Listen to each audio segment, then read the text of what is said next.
మీ అందమైన ప్రయాణం ప్రారంభించండి. 39 మీరు తల్లిదండ్రి అవ్వాలనే కలలను సాకారం చేయడానికి సహాయపడుతుంది.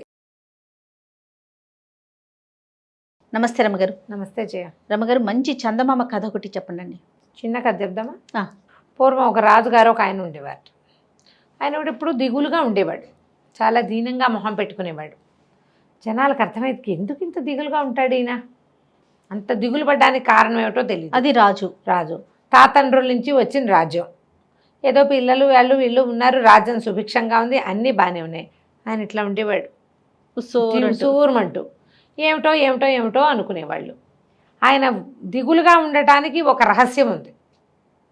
ఆ రహస్యం ఆయనకి క్షవరం చేసేటువంటి మంగలి అప్పన్నకి మాత్రమే తెలుసు.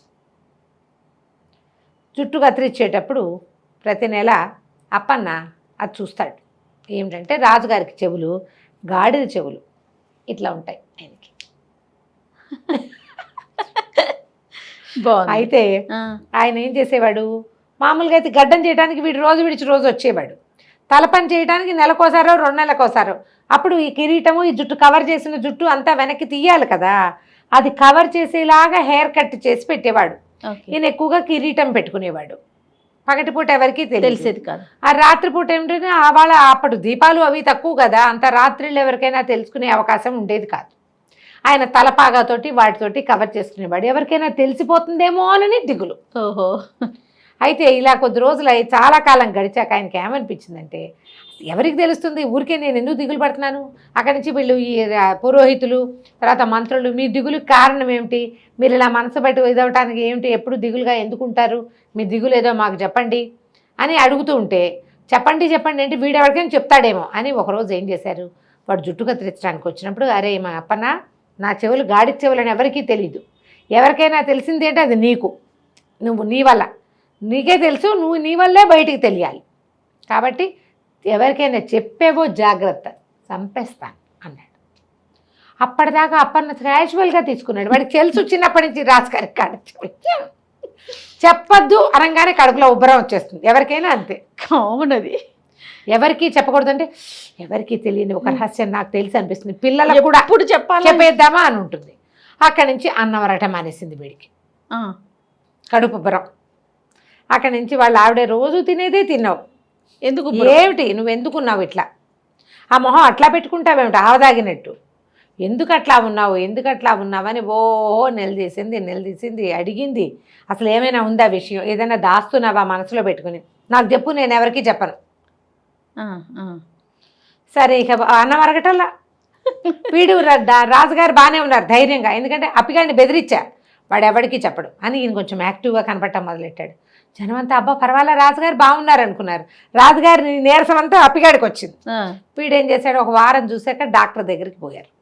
పోయేసరికల్లా డాక్టర్ అన్నాడు, ఏమిటి నాడైతే బాగానే ఉంది, నువ్వు తింటున్నవేవో మీ ఆవిడ లిస్టు చెప్తోంది, అవి అరక్కపోవటం అంటూ లేదు, నువ్వు తినే తిండి ఎంత, నువ్వు చేసే పని ఏమిటి, ఏదైనా రహస్యాన్ని తెలుసుకున్నావా, దాన్ని దాచిపెట్టావా, గుర్తించాడు అని అడిగాడు డాక్టర్. నీ మనసులో ఉంది, నీ సమస్య పొట్టలో లేదు, మనసులో ఉంది. రహస్యం అంటూ ఉంటే ఓ పని చేయి, ఎవరో ఒకళ్ళకి చెప్పేసి ఈ బాధ తీరిపోతుంది. అంటే ఎవరికి చెప్తానండి, ఎవరికైనా చెప్తే తలకాయ పోతుందండి అన్నాడు. నాకు చెప్పంటల్లా డాక్టర్, ఈ తలకాయ నొప్పి నాకెందుకని, మీ ఆవిడకి చెప్పబోయానండి. అయ్యో మా ఆవిడ సంగతి మీకేం చెప్పాలండి, టౌకేసినట్టేనండి, దానికి చెప్పామంటే సాయంత్రానికల్లా నా పేక ఉత్తరించేస్తారు, నాతో పాటు దానికి కూడా పోతుంది, అది అసలు చెప్పకుండా ఉండటం అనేది దాని జీవిత చరిత్రలో లేదు. మా ఆయనకి కడుపుబ్బరామని ఇప్పుడు 1,00,000 మందికి చెప్పింది, కుదరదండి అన్నాడు. ఎవరో ఒకళ్ళకి చెప్పాలిరా నాయన, నీ జబ్బు ఇంకోలా తగ్గదు, చెప్పి తీరాల్సిందే, అంతే నీ సంగతి. సరే వీడు 10 రోజులు తిరిగాడు, ఇటు అయిపోయాడు. ఇంకా అన్నం సాయించిన అరగటల్లా, నిద్ర పట్టదు, చెప్పకూడదు, ఏ నిద్రలోనో వాగేస్తానేమో నేను భయం, పెళ్ళాం వినేస్తుందని టెన్షన్. అందుకని అది నిద్రపోయేదాకా వీడు పడుకునేవాడు కదా, ఇంకా నీరసం రాదు, ఓపిక లేని వాడికి నిద్రే ఆహారం. అవును, ఆ నిద్రపోకపోతే వాడికి మందు పనిచేయదు ఇంకా. సరే ఏం చేశాడు, రాజుగారికి పనిచేసి తిరిగి వస్తుంటే కొంచెం ఈ చల్లగాలి పోసుకుందామని వచ్చే దారిని కాకుండా అడవి దారి వైపుకి వెళ్ళాడు. వెళ్తే అడవి దారిలో ఒక పెద్ద బ్రహ్మాండమైన పుట్ట ఒకటి ఉంది. పాములు లేవు, చీమలు పెట్టిన పుట్టే. బోలుగా కనపడుతోంది. సరే ఏమనుకున్నాడు, ఎవరో ఒకరికి చెప్పేయాలంతే. చకచక వెళ్ళి ఆ పుట్ట దగ్గర చప్పట్లు తట్టి చూశాడు, దాని నేలను తన్ని చూశాడు. ఏమీ పాములు లేవు, అన్ని వ్యాఖ్యాలు పోయినాయి. పాములు ఉండాలి, చీమలు పెట్టిన పుట్టలో పాములు ఉంటాయి, చీమలు లేవు, పాములు లేవు. ఆ పుట్టలో ఇట్లా మోహం పెట్టాడు పెద్దది, అది ఇట్లా హోల్సల్లే ఉంటుంది కదా, పెట్టి రాజుగారి గాడి చెవులో, రాజుగారి గాడి చెవులో హోయ్ ఓహోయ్ ఓహోయ్ అని 5-6 సార్లు చెప్పేసి అమ్మయ్య అని ఒక పెద్ద తేనిపొచ్చి ప్రశాంతంగా వెళ్ళిపోయాడు. బాగుపడ్డా. వాడికి ఏం అవ్వాల, ఇంకా బాగానే చెప్పేశాడు కదా పుట్టలో. అయిపోయింది. సంవత్సరంన్నర గడిచింది, 2 ఏళ్ళు కూడా గడిచాయి. రాజుగారు కులాసాగానే ఉన్నాడు, అప్పలకొండ కులాసాగానే ఉన్నారు. బాగుంది. అయితే ఏమైంది, తర్వాత సంవత్సరం మరుసటి సంవత్సరం బ్రహ్మాండమైన వానపడి, బాగా వానలు విపరీతంగా పడి ఈ మహావాల్మీకంలాగా ఉండే పుట్ట సాగపడికి పైగా కరిగిపోయి, ఆ పుట్టలోంచి దాని లోపల అడుగున ఎక్కడో ఉన్న వెదురు మొలక మొలిచి పెద్ద వెదురు చెట్టు అయింది. అది వెదుళ్ళ దగ్గరే పుట్ట వచ్చింది, ఆ పెద్ద మొక్క చచ్చిపోయింది. ఈ వర్షం బాగా పడి పుట్ట నానిపోయి ఆ లోపల ఉన్న మొలక పెద్దదైపోయింది. వెదుళ్ళు సడన్గా వస్తాయిట, పెద్ద పెద్ద పెద్ద పొదగా అయింది. తర్వాత 2 ఏళ్ళు 3 ఏళ్ళకి రాజుగారు పెద్ద సభాభవనం ఒకటి కట్టించారు. అందులో సంగీత కచేరీలకి వారా వీర చాలామంది పిలిచారు. పై ఊళ్ళ నుంచి కూడా ఎంతమందో వచ్చారు వాద్య కచేరీలకి. అక్కడలో ఒక సంగీత విద్వాంసుడు ఒక మంచి వేణునాదం వచ్చు ఆయనకి. ఆ వేణువు కోసం వెతుక్కుంటూ కొత్త వెదురు కావాలని అడవిలోకి వెళ్ళి ఈ పుట్ట మీద ఉన్నటువంటి వెదురులోంచి 2 మంచి సలీసుగా ఉన్నటువంటి సన్నటివి బాగున్నవి తెచ్చుకున్నాడు.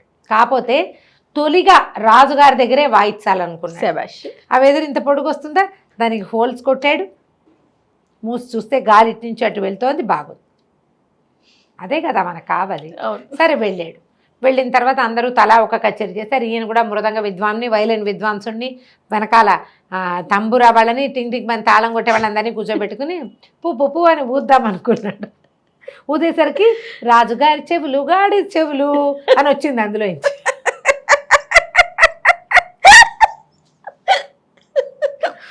నేను కాంతపోయాడు. నేను ఒకటి పూస్తుంటే కళ్యాణ్ రాగాని బదులు గాడి చెవులు వస్తాయి ఏమిటో తెలియలే ఆయనకి. మళ్ళీ ఉఫు ఉఫు ఉఫు అని ఊదాడు. ఊదినప్పుడల్లా రాజుగారి చెవులు గాడి చెవులు, రాజుగారి చెవులు గాడి చెవులు. ఈయన ఏ రాగంలో ఊద్దాం అనుకున్నాడో ఆయా రాగాల్లో, కళ్యాణి, మోహన, కరహరప్రియ అన్ని రాగాల్లోనే రాజుగారి చెవులు గాడి చెవులని పాడుతుంది. అది ఈయన పాడే స్వరం ఏం రావటల్లా, సౌండ్ మాటే వస్తుంది. రాజుగారి చెవులు గాడి చెవులు. రాజుగారే ఎవడరా వాడు నరిచి కేకలు పెట్టాడు. వీడు నిర్కాంతపడి ప్రభు నాకు అందరూ వినేశారు సభాభవనంలో. నాకేం తెలియదండి, నేను ఈ ఫ్లూట్లో ఉంది, ఇది ఊతుండే, ఏది ఇటు అని ఆయన లాక్కున్నాడు. నేను ఊతాను, నువ్వు దుర్మార్గుడు అని పూ అని ఆయన ఊతాడు. ఆయన ఏయ్ రాజుగారి చెవులు గాడి చెవులు అని వచ్చింది. ఆయన కోపంతో అందులో వినపడుతుంది అన్నమాట. అక్కడి నుంచి మంత్రి గారు ఆశ్చర్యపోయి, నిజమా, అదేంటండి, వీడే ఏదో వేషం వేస్తున్నాడు అనుకున్నాను. ఆయన ఊదాడు, సైన్యాధ్యక్షుడు ఊదాడు, పురోహితుడు ఊదాడు, రాణిగారు కూడా ఊదింది. ఎవరు ఊదితే వాళ్ళ గొంతుతో, వాళ్ళ ఎక్స్ప్రెషన్తో రాజుగారి చెవులు గాడి చెవులు. బాగుంది. మూలగా నుంచి అప్పికొండ నిర్ఘాంతపోయాడు. అప్పుడు మరి ఏం చేస్తాడు అప్పలకొండ? నోరు మూసుకొని నుంచున్నాడు. ఏం చేయాలో తెలియలే. రాజుగారికి ఏమంటే అందరికీ తెలిసిపోయాక ఇంకెందుకు, ఆయన కిరీటం తీసి పక్కన పెట్టాడు. చాన్నాళ్ళుగా వీటిని కవర్ చేయలేక చచ్చిపోతున్నాను.